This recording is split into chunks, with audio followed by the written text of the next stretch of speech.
उसका सोने का हवस था। नहीं सोए इसीलिए हमको यहाँ तक पहुँचा दिया है। क्या नहीं सोए हैं उसके साथ इसीलिए हमको यहाँ तक ले लेकर गिराया है। कभी जबरदस्ती भी किया? बहुत ज़बरदस्ती करता है सब। घर में रहते तो कभी पलंग के नीचे लुका जाते हैं, कभी कहीं लुका जाते हैं, तो अभी भी पता ना कैसे गेट खोल कर अंदर चला जाता था सब। तो थाना वाला भी हमारे साथ ज़बरदस्ती कर रहा था। उसका भी बात सारा सच्चाई जानते हुए भी जी वीरेंद्र हमको फंसा के चला गया, उसको तो छोड़ेंगे नहीं। उसी को ये बहुत बड़ी बात है, आप कह रही है कि आत्महत्या कर लेंगे। क्या करेंगे? आपको कोई रास्ता नहीं मिल रहा है? अब कुछ भी नहीं दिखाई दे रहा। अब वीडियो बना कर रखा है, वो कैसा फोटो रखता नहीं है, रखा नहीं। वीडियो फोटो बनाया है? वही बनाया है शमसुद्दीन आपका? जी। पता नहीं कैसा फोटो खींचा है, बोल रहा था कि तुम्हारा फोटो है। नहीं मेरा बात बना तो उसको वायरल कर देंगे, तो कहे कर दो वायरल। वो गांव में बहुत लोग का इज्जत लूटा हुआ है।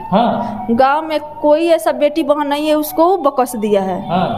7वां 8वां नंबर मेरा पर था। अच्छा। हाँ, बहुत लोग का इज्जत लूट के घर बर्बाद किया है। देख सकते हैं दोस्तों किस प्रकार से ये महिला रो रही है। 40,000 रुपया लोन लेती है, जिसके बदले इनको क्या क्या परेशानियों का सामना करना पड़ता है। देख क्या कहता क्या है? सोने के लिए कहता है। सोने के लिए कहता है। खाली बस एक बार सो जाओ। हाँ, वो कहता है थाना के सामने संतोषवा कहता था कि इसको हम रखते हैं। जेल प्रशासन से यही कहना चाहते हैं कि अगर हमको न्याय नहीं दिलवाए लो तो अपना लड़का को लेकर आत्महत्या कर लेंगे। इस सबका जिम्मेवारी वही लोग होंगे।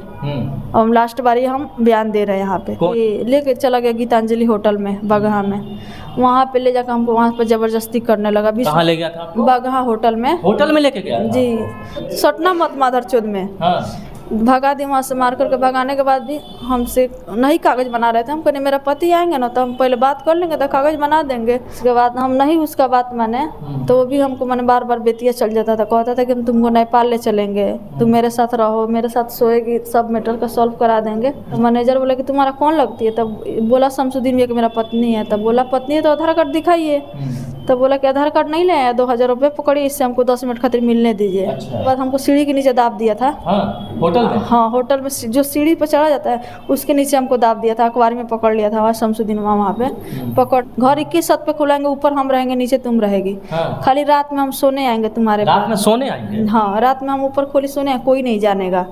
बोलता था कोई नहीं जानेगा, नीचे तुम रहना, ऊपर हम रहेंगे। नमस्कार दोस्तों, देखिए अभी मेरे बगल में एक महिला है जो 40,000 रुपया लोन लेती है और लोन नहीं चुकाने के बाद इनको बहुत सारी परेशानियों का सामना करना पड़ता है। इनका कहना है कि अगर तुम लोन नहीं चुकाओगी तो तुमको मेरे साथ रात गुजारना पड़ेगा। क्या कुछ मामला है, चलिए इनसे जानने का प्रयास करते हैं। क्या नाम है आपका? रूबी देवी। क्या हुआ है आपके साथ? हम 3 साल से बहुत परेशान हैं। 3 साल से आप परेशान हैं? जी। क्यों? वही 40,000 रुपया कर्जा लिए थे संतोष कुमार शमसुद्दीन मियाँ से। 40,000 रुपया कर्ज लिए थे? जी। फिर क्या हुआ? वही 20% पर दिया था लोग। 20% पे कर्ज लिए आप 40,000 रुपया? जी। 20% पर लिए थे, उसके बाद 2-3 महीना दिए थे 20% ब्याज जोड़कर। उसके बाद जो लॉकडाउन लग गया उसमें हम पैसा नहीं दे पाए। नहीं देने के बाद भी क्या किया कि बोला कि मेरा 3 लाख रुपया हो गया है। हम बोले कि 3 लाख रुपया कैसे हो गया है? तब बोला कि पूरा ब्याज मूलधन मिलाकर 3 लाख रुपया हो गया है, 3 लाख रुपया दे दो, नहीं तो अपना पति से कागज बनवा दो। तो हम उन्हें मेरा पति के पैसा थोड़े दिए हैं कि उनसे हम कागज बनवा देंगे।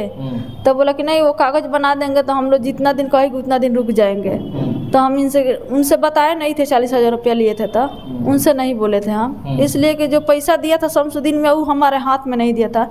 एक रजिया खातून लड़की ला करके दी थी हमको, उससे हमको कोई कांटेक्ट नहीं था। बाद में पता चला कि शमसुद्दीन में संतोष कुमार का पैसा है। उसके बाद क्या हुआ कि हम अपना पति से बोले कि देखिए ना 40,000 रुपया कर्जा लिए थे, आज तू में डेली कर रहा है, गाड़ी को रोजा द्वार पर कर रहा है, कागज बना दीजिएगा आधार कार्ड पे। ऐसे मायके का ज़मीन बेचना है तो उसका पैसा दे देंगे, जब देखिए बोल रहा है तो उसको तो देना पड़ेगा। तो डेली आकर तू में करता था द्वार पे, तो क्या किया कि एक अपना आधार कार्ड पे 3 लाख का कागज बना दिए। 3 लाख का कागज बनाने के बावजूद भी 3 लाख कागज बना कर दिया गया। उसके बाद देने के बावजूद इनके चुपे क्या किया कि हमको बार बोला कि अब हमको तो ये कागज़ से नहीं कुछ होने जाने वाला है, हमको 3 गो चेक दे दो, बाकी एक सादा 1,000 का स्टाम्प लाते हैं उस पर तुम साइन कर देना। तो हम अपना पति को बिना बताए हुए 1,000 के स्टाम्प पर साइन कर दिए, वही सादा था, और 3 गो चेक दे दिए। देने के बावजूद क्या किया कि मेरा घर का भी कागज़ ले लिया। उसका कागज कैसे ले लिया? वो बोला कि हमारे पास कोई सबूत रहेगा, जब पैसा रिटर्न करेगी तो हम दे देंगे तुमको। तो हम उसको दे दिए। तब घर का कागज ओरिजिनल पेपर दिए या डुप्लीकेट दिए? नहीं, जो कोर्ट द्वारा मेरा ससुर बनवाए थे दिए थे, जो हम लोग को हिस्सा लग गया था कोर्ट में बनवा करके दिए थे, वही कागज लिया है। लेने के बाद क्या किया उसके बाद कि फिर लेने के बाद मेरा पति का थोड़ा तबीयत खराब था, ये चले गए 1 नवंबर को मोतिहारी, उनका पैर में ऑपरेशन होना था, नट बोल्ट कसाया था, निकलवाना था उसको। तो 1 तारीख को चला गया, 2 तारीख को क्या किया मेरे से कि थाना में बुला करके ले गया, बोला कि चलो ठीक है पैसा दे दिए तो केस का शुरुनामा डाल देते हैं आप। तो हम कहे चलो डाल देगा तो बढ़िया है, हम भी आज़ाद हो जाएंगे इस सब से। तब कहा कि पूरा गांव का लोग को इकट्ठा कर लिया था। इकट्ठा करने के बावजूद वहाँ पे हमको फिर गया तो 12 लाख का कागज़ बोल रहा है बनाने के। 12 लाख जी। तो 12 लाख कैसे हो गया? 40 हज़ार से 12 लाख कैसे हो गया? बोल रहा था कि मेरा 12 लाख रुपया लिए। तो हम उस सबके पास हाथ जोड़े थे, थाना में संतोषवा के पास, शमसुद्दीनवा के पास हाथ जोड़े थे, कहनी कि इतना हम पैसा तो नहीं लिए हैं। तब बोला कि नहीं इतना ही पैसा है।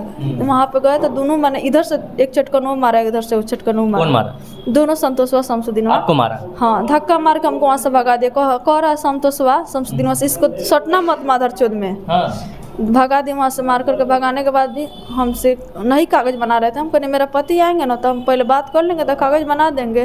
वो तो हॉस्पिटल में भर्ती, उनसे तो बात करने लग नहीं था।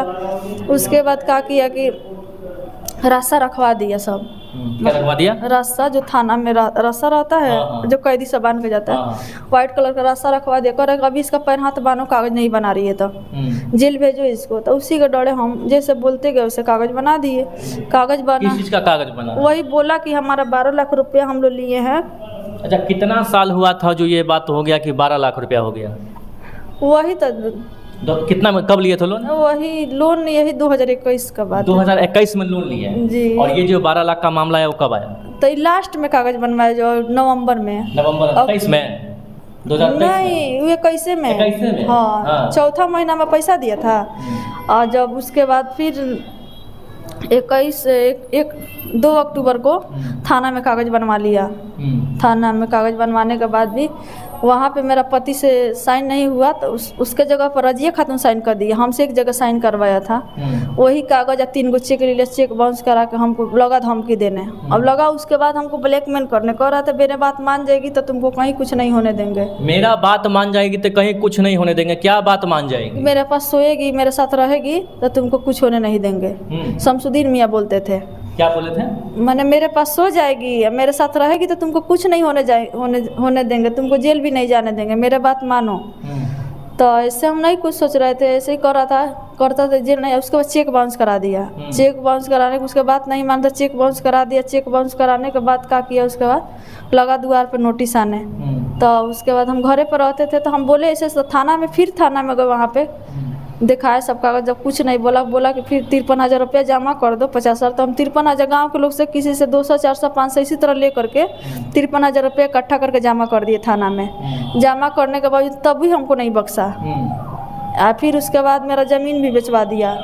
मेरा 7 लाख में ज़मीन भी बेचवा दिया। बेचवा कर वो भी पैसा ले लिया। वो भी पैसा ले लिया? वो भी ले लिया। ज़मीन आप बेचे होंगे ना? नहीं, हम लोग जेल जाने से पहले बोला कि जेल नहीं जाने देंगे। तब मेरा देवर बोले कि ठीक है ज़मीन बेच दिया जाए उसका पैसा। तो घर में ताला लॉक किया तो खोल देगा, आप लोग घरे आराम से रहिएगा। मेरा दादी के नाम पर ज़मीन था, वो भी 7 लाख में बेचा गया, उसका भी पैसा दिया गया। देने के बावजूद भी वही 1 लाख के प्रूफ दिखाता है या 53,000 का वो प्रूफ दिखाता है, बाकी पैसा कहता है कि हम नहीं लिए हैं। उसके बाद हम लोग जेल में जाकर सरेंडर बोल दिए। उसके जेल में चले गए जी। कितना महीना जेल में रहे? 7 महीना जेल। 7 महीना जेल में रहे जी। अच्छा, किस बैंक से आप लोन लिए थे? बैंक से नहीं लिए थे। कैसे आप है तो आपसे हम कर्जा लिए। अच्छा, कर्जा ले लिए थे जी, बैंक से लोन नहीं लिए थे। वही बैंक वाला सन का भरना था ना, बार परेशान। तो फिर आप 40,000 रुपया लोन लिए किसी अदर पर्सन से, तो जेल कैसे चले गए? जेल में कैसे चले गए? जेल में इसलिए चले गए कि मेरा चेक ले लिया था। चेक ले लिया था, साइन करवा लिया था ब्लैंक चेक पर। बोला कि कुछ नहीं होने देंगे, फिर तुमको दे देंगे रिटर्न। वही चेक वो बाउंस करा। कितने महीना आप जेल में रहे? 7 महीना रहे। तो 7 महीना के बाद फिर कैसे निकले आप जेल? 7 महीना के मेरा पटना हाई कोर्ट से बेल हुआ। बेल हुआ हाई कोर्ट से? जी। क्या हुआ? उसके बाद जेल से छूटे तो गए तो द्वार पर मेरा ताला लॉक था। घर पे ताला अभी भी लॉक है। ताला नहीं खोला। हम बोले कि ताला खुलवा दीजिए, आ गए घर पे तो रहेंगे। तो बोला कि नहीं ताला नहीं खुलेगा, जब तक पैसा नहीं देगी तब तक ताला नहीं खुलेगा। उसके बाद जो थाना के जो केस की आयु था मेरा विजेंद्र चौधरी, वो क्या किया कि उसको भी हमको लगा मैंने टॉर्चर कराने। वो भी हमको लगा कि तुमको भी कुछ नहीं होगा, मेरा बात मानो, अभी भी कुछ नहीं बिगड़ा है, मेरा बात मानो, हम जैसे कहते हैं वैसे करो, संतोष शमसुद्दीन कोई कुछ नहीं करेगा। उसके बाद हम नहीं उसका बात माने तो वो भी हमको मैंने बार बार बेतिया चल जाता था, कहता था कि हम तुमको नेपाल ले चलेंगे, तुम मेरे साथ रहो, मेरे साथ सोएगी, सब मैटर का सॉल्व करा देंगे। वो जो थाना के मेरा केस के आयु है वो बोलता था, उसका भी बात नहीं, मैंने वहाँ से भी भाग गए। मतलब हर तरफ आपको ये बोला जा रहा था कि सोने के लिए? हाँ, हर एक तरह से। मतलब आप सो जाएंगे तो सब कुछ सॉल्व हो जाएगा? हाँ, खाली यही सब कहता था। उसके बाद शमसुद्दीनवा कहता था कि संतोषवा को हम मना लेते हैं, वो कहता था संतोषवा को हम जो कहेंगे शमसुद्दीन वही करेंगे। उसके बाद फिर एतिया कहा शमसुद्दीनवा कि चलो बागहा केस का सुलहनामा कर देते हैं। उसके बाद बागहा ले गया, बागहा हम भी चले गए। बागहा जाने के बाद में बोला कि लेके चला गया गीतांजलि होटल में बागहा में, वहाँ पे ले जाकर हमको वहाँ पे ज़बरदस्ती करने लगा। कहाँ ले गया था आपको? बागहा होटल में। होटल में लेके गया था? जी, गीतांजलि होटल में। दूर तो होटल में ऐसे कैसे लेके गया? आपको बोला होगा ना पहले कि मैं होटल जा रहा नहीं, होटल में नहीं बोला था, बोला चलो केस के सुलझाता कर देते हैं, अपना घरे आ जाना। तो हम कहे चलो कर देगा तो अपना घरे आकर रहेंगे। तो कोर्ट में हमको नहीं ले गया, डायरेक्ट हमको होटल में लेकर चला गया। तो हम उससे बार बार पूछ रहे थे कि इधर कहाँ चल रहे हैं लोग, तो कह रहे आओ ना यहीं पे काम है।